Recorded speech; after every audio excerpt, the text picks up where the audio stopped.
Welcome to Become an Idol. I'm Dr. Robin Sargent, owner of Idol Courses. This is the place where newbies come to learn and veterans share their knowledge.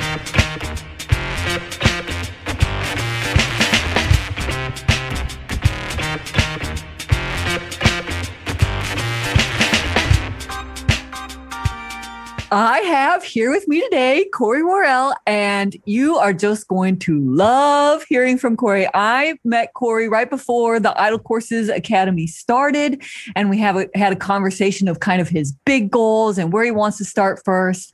And so now Corry has been through the academy. He has landed his first full-time instructional design job, and I just cannot wait for you to hear his journey. So Corry, will you please introduce yourself, tell us your former occupation and kind of where you were and how you started before you joined the academy?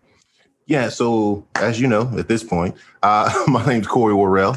I am from Houston, Texas. And so I have a background in sales and training development and giving, I want to say, keynote presentations, doing workshops and things of that nature. I spent a couple of years. I worked for Tony Robbins for a couple of years, basically helping companies to be able to improve performance, things of that nature. So for me, I would definitely say that, you know, when you're speaking, there's a lot of power that comes from doing workshops and having that one-on-one with the audience, right? And so the only hiccup on my side that I felt was, you know, it's great when you talk to someone one time or you spend a week training and developing them. But for me, I wanted something that had more legs and that really allowed me to be able to meet someone where they are and really develop them for the long haul.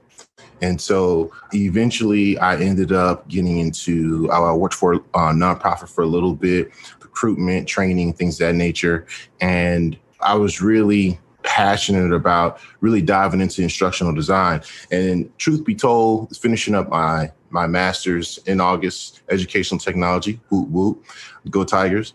But one of the things I just want to kind of pinpoint is, you know, when you're taking nothing against taking, you know, classes and courses for, you know, higher degrees and things of that nature. But when it comes to instructional design, Idol Courses really just broke it down. And I was really seeking something that gave me a step-by-step process as to how to be able to land an instructional design job. You know, there's things here or there's little bits and pieces here or there, but I really knew that there was more than just applying and hoping someone picks you up. And a lot of these companies want individuals with experience. They want you to have familiarity with certain products and things of that nature and certain software, certain authoring tools. And for me, like they weren't talking about that in my courses. So as I continued, I just Googled and I said, what do you need to become an instructional designer in the real world or something like that? And Idol Courses came up.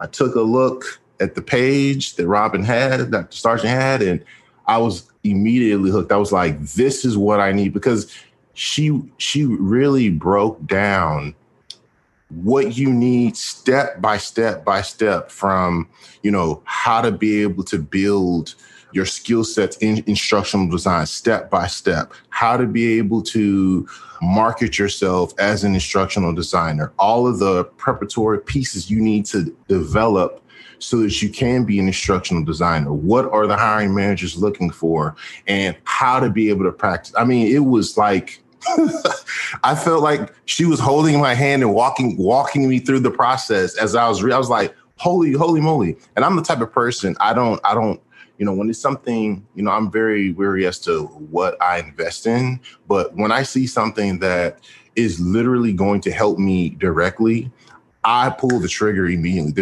I don't need to think about that.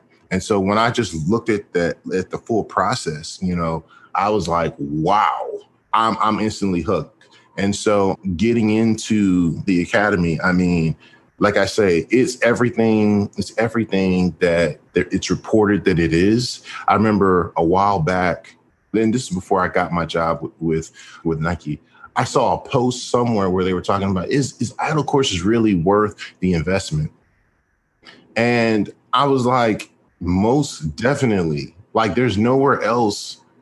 There's sometimes in order to get to the next level, you have to be willing to invest in yourself. And everything in life is not free. You have to be able to sacrifice something. And I can honestly tell you, if you're really serious about, getting in instructional design, not kind of tipping your toe in, kind of seeing how things are, you're really serious. You really want to make that change.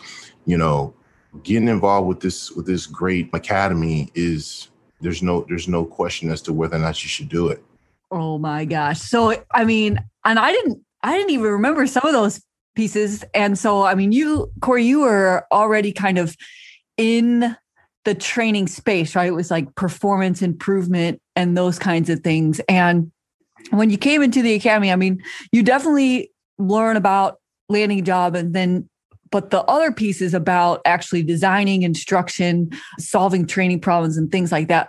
What were some of the things that just kind of were aha moments for you, or just stuck out, or things that you just weren't exposed to in your master's program or in the research you'd done before you joined? So there's so much there. That's a big question. There's so much there. So I'd start off saying, like, the master's program, it's a great program. But when I tell you, like, they kind of like, they throw out an idea, like, I probably say out of the whole course, there were different elements of different things, but there was like I think it was one module we did on instructional design. You're not going to learn everything you need just from one little module on instructional design, I'm just saying. So I knew that I needed more. So from an instructional design standpoint, going through IDLE completely shifted the way that I viewed training. It really imprinted in my brain a process of looking at a scenario, really looking at the outcome, looking at outcomes first, and really building from, outcomes, and then definitely identifying the pivotal tasks that you need in order to be able to create those outcomes. And from that point, definitely being able to implement the right kind of objectives that really spur, your learners or end users to really be able to internalize what it is you're trying to do. So it just really helped me start looking at things from outcome first and then building backwards. And it really exposed me to also how to actually be able to interact with subject matter experts, stakeholders, really understanding like the process of how things work. That's something that I can honestly say that I found that nowhere else. No one else talked about the process, because that's another reason why I feel employers, look for the things that they look for, because if you don't understand how to be able to interact with subject matter experts, stakeholders, how to be able to have those kickoff meetings, how to be able to identify whether a training is even needed or not. And that was another piece, understanding, analyzing it and seeing what their actual requests are, what's actually happening there, and identifying whether or not, you actually need to build a course, or if you just need to develop, an asset, or, what would be most effective for the time and money. And by being able to really assess that and talk to that was a huge piece in my interview process, to where, they were like, wow, like, you really get it. So that was a huge piece. And then also, when we're talking like the design, I got really more familiar with Bloom's taxonomy. I got familiar with a little bit of the Gagne, the Addy model, and really, really working those processes and really understanding it. So yeah, there's just some, like, you really get, I really say that you really get the process. And what was shocking to me when I would go into, when I would have interviews, like, as I was speaking, I didn't know you guys had put so much into my head, because it was just like spilling out. And I was like, wow, that actually sounds pretty good. Like, really. And it made me feel like, wow, like, it's really working. So, yeah. Yeah, definitely. Some people say it's drinking from a water hose, the immersion technique. Yeah, it's true. And I would definitely say, too, that, sometimes, like, it's not, I was also working at the time. And so it's kind of hard to put as much time into it as much as you like. But one of the things you guys talk about is, doing it messy and just carving out what little time that you have. And one of the things that I've seen is, even sometimes when I was working on things, sometimes I'll put it on in the background of my headphones. I'd hear you talking about where there was different models, different approaches, different aspects of the interview process and different things. I would just keep it going on in the background. And like what would end up happening is it was still getting in there. So as I spoke, it would start to come out and I would begin to remember things. And it was really, really, I'd say definitely transformational. Oh my gosh. Oh, that's the word that just gives me all the goosebumps, right? That's the goal, right?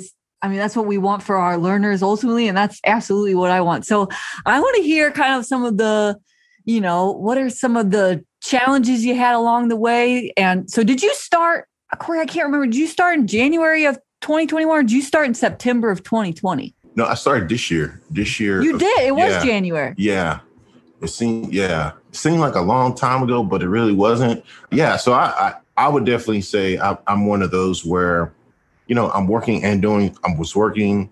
So that I'll say it like this. So it was a lot going on. I had going on. So one, I was working, then I was, still doing my master's program. And then there was also the idle courses. And then, you also have to practice.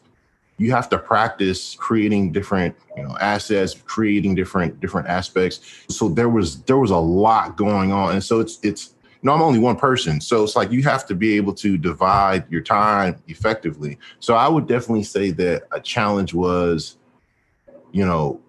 take a piece. I would say however much time you can dedicate daily, whether it's 10 minutes, 20 minutes, 30 minutes, whatever it is, just select the time that works for you. Give yourself that time and just do it daily. And what happens is over time that it just builds. You get that momentum, you get that habit in you. So no matter what happens, you still have that piece. And what happens is it just builds over time. And so the key is not to take everything in and try to do it all at once. Some people have the time to do it, go for it. But the key really is to take a piece every day and work on it every day for that a lot of time. And I think that's even sometimes when I had so much going on, making sure that I took time to dedicate a little bit at a time, that is what really, really allowed me to get to that next level. Okay, so you joined in January, and then how long was it before you had your portfolio, your resume, your LinkedIn profile, and you started applying? So I'll say it like this. So I had a Google website. It was not, that's one of the things when I was coming in, I had a Google website that we did some assignments for my master's program on. But when I got into Idle, I don't know if it was Tabitha or who it was, they were like, yeah, so you need to really change all this up. And so because it was a lot of educational stuff, and I was looking at more the corporate. And so I had to revise that. And I knew that I needed to have that. So I went on ahead and I revised that entire website. So that I probably say I probably dedicated, I don't know, maybe a couple weeks, and really just kind of took my time, put things together. I would say that as far as applying, I had applied to different places, but because I was so busy, I really didn't have the time to kind of follow up how I wanted to. Now, here's how, by the grace of God, this is how things did work out. So I wasn't I didn't have the time to really go out and just apply like crazy. There were different companies I did apply with, but I didn't have the time to just do it like crazy. But one of the keys that I learned in Idle was when you talked about the LinkedIn. And so he was like, hey, I need you to completely change this LinkedIn up, get this thing set up. You were talking about on how to be able to build an instructional design LinkedIn profile. So that's one of the things I definitely was like, I'm going to make sure this thing is right. And I took my time, went through step by step, the courses on how to be able to revise your LinkedIn. And you were like, yeah, so check this number right here. That'll tell you, how many views or how many people are actually looking at your page. And I think at the time I had like 0. And so you're like, yeah, check that thing. So you're going to start seeing, and these are legit companies, people. These are legit companies. And so I was like, all right, I'm just going to do it because I don't have time for a lot of other things, but I'm going to dedicate to this. So I went through there. I changed all the little headlines. I added some different assets. I changed the titles in certain areas where it needs to be kind of revised. And after a day or so, I started seeing that number increase. I was like, oh, wow, it's actually working. So after a while, I maybe like a month after I started getting a couple people that would, say, hey, I'm interested. I have an instructional design position. So I started kind of entertaining a few. And then maybe like the third or fourth person, they was like, hey, I have an instructional design position. Can't really talk about it. And so I was like, okay. So then we call on the phone. It was like kind of super secretive, but they were like, yeah, this is with instructional position, working with Nike. And I was like, really? Yeah, I was just like, really? So I ended up going through that process, and that's how I ended up getting the Nike position. So is the LinkedIn that really, that was the big deal, because like I guess a lot of people sleep on the LinkedIn and just think, oh, it's just kind of it's just not that big of a deal. And not many people. I would definitely say make sure the LinkedIn is right, because like that's like people are going to be reaching out to you without you having to directly reach out to them first, as we ordinarily would. So yeah, that was huge. Oh my gosh, that was a game changer for you. So yeah, it was. What are you telling us, Corry, that you updated your LinkedIn profile, you got a recruiter that messaged you, and then you only went through one interview process and landed the job? Is that what you're telling us? Well, no. What I'll say is this: it was 2. I went through 2. So after going through 2, then it was like, yeah, let's go ahead and get this guy, because like I said, it was. But it was one job. It was one job. Oh, you did 2 interviews, but you only really applied to like one job. Yeah. And I didn't even actually like apply. Like other jobs I'd applied to, but that one was like, hey, send your resume. You got your stuff. You got your portfolio. Cool. And then we ran with it. So yeah, and I say definitely the key is like you have to do the things that you're talking about in idle courses. Like all of these things matter, and I would definitely say like I haven't gone like there's so much content in there. Like I have not gone through all of it, okay, but I've gone. Nobody does. Yeah, but I will tell you, every time I go through, I'm like, whoa, there's this here too. Like it's a comprehensive, it has everything that you need to thrive and to be successful, to not even just get the job, but also to develop your instructional design career. I mean, I just got to even say that sometimes some of the content that shows up surprises me, because Tabitha's in charge of getting like our academy faculty, our guest workshops in there. Definitely. And she got one in there from Bright Carbon, Richard Goring. And he did a thing on how to create PowerPoint presentations. And even I get to learn new things. Yeah. It's awesome. It's awesome. It is.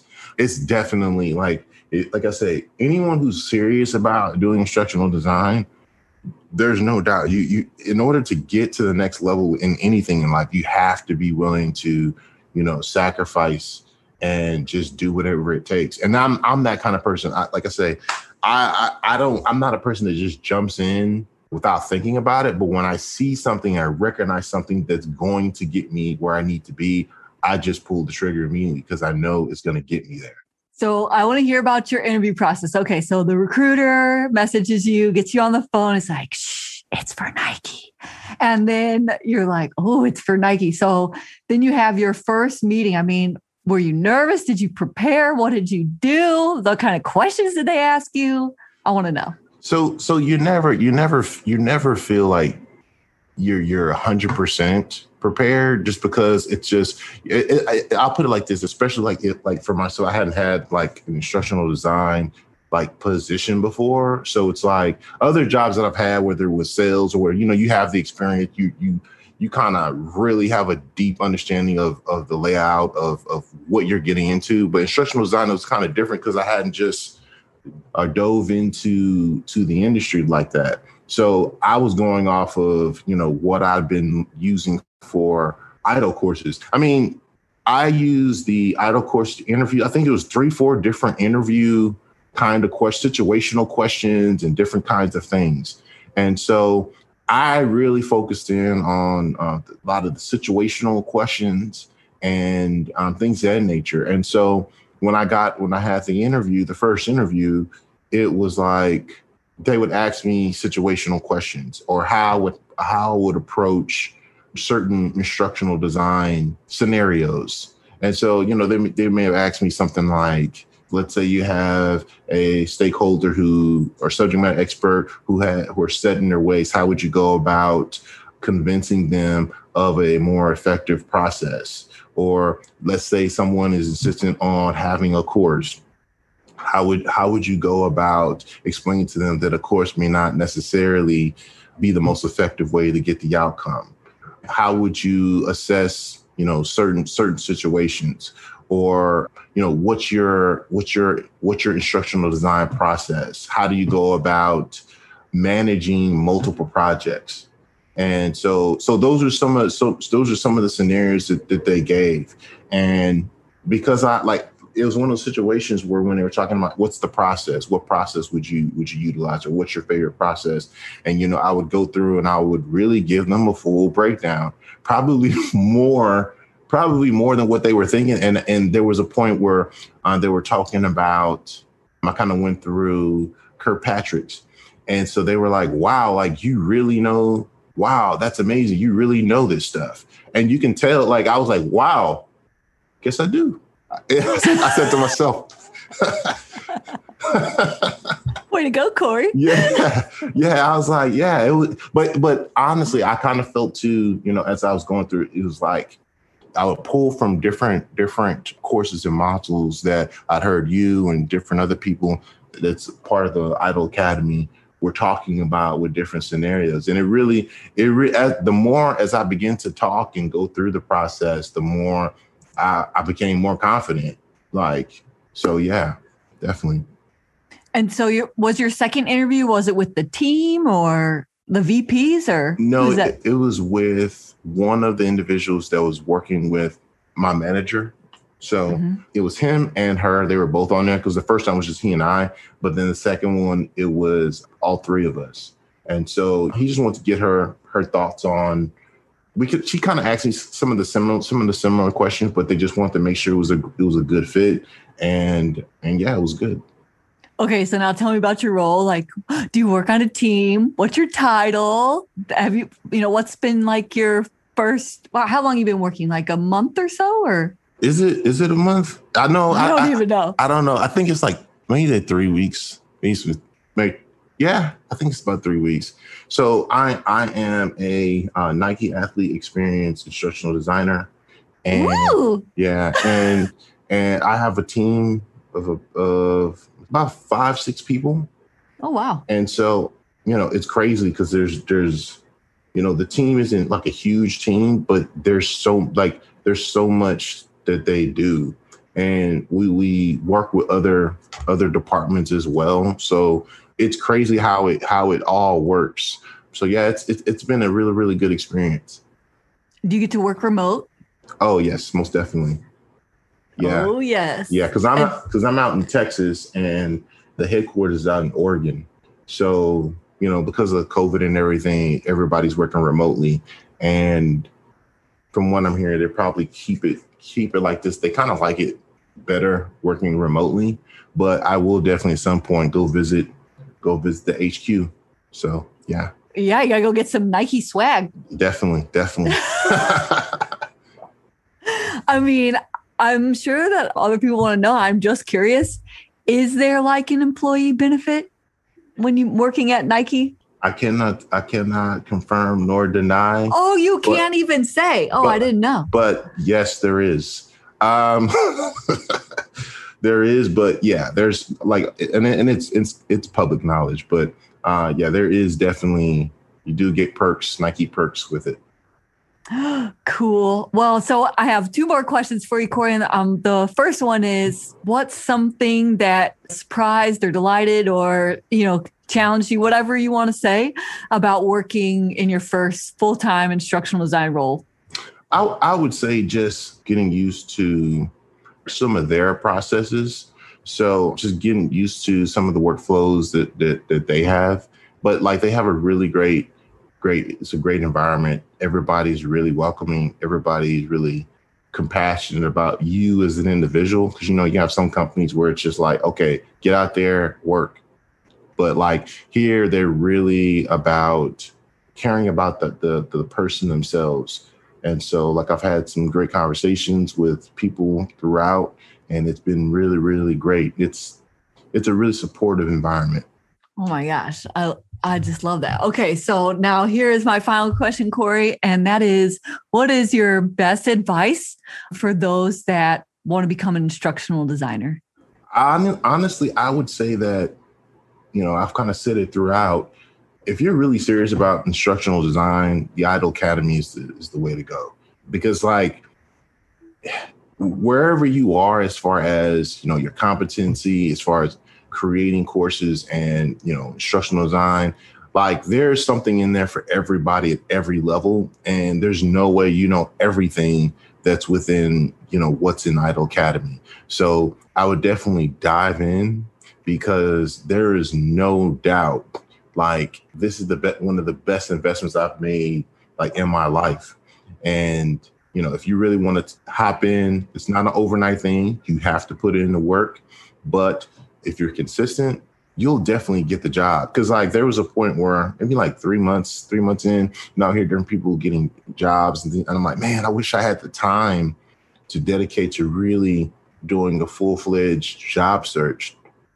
By the grace of God, I was, I hopped on that LinkedIn, and I was like, look, if I can't dedicate the time to search, let me hop on this LinkedIn and make sure the LinkedIn account is right. And so by me doing that, in the midst of everything else I was doing, I was fortunate to get a call back. So I would definitely say, make sure you put in your time, you take your courses, you continue to work it step by step. And without a shadow of a doubt, you'll definitely land your first ITIL job. Oh my gosh. Well, I love that. And so you did it all in what? I mean, even taking your slow path, like 4 or 5 months? Yeah, 4 or 5 months. Yeah. Yeah. And that was like I said, I applied to different instructional design jobs, but I didn't have the time to like follow up as I ordinarily would if I didn't have so much going on.